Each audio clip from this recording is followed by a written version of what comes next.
Kaya supernatural ito. Ibang klase yung pangyayari ito. Mga kapatid, advance na tayo sa teknolohiya. Pero hanggang ngayon, hindi pa rin natin makontrol ang kalikasan. Pero si Kristo, kaya niya.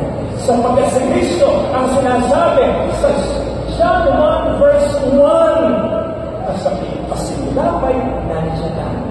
At ang Diyos ay kasama niya at siya ay Diyos. Sapagkat si Kristo ang sinasabi sa sulat sa mga Hebreo 1 verse 2, ilikha ang lahat sa kanyang pamamagitan.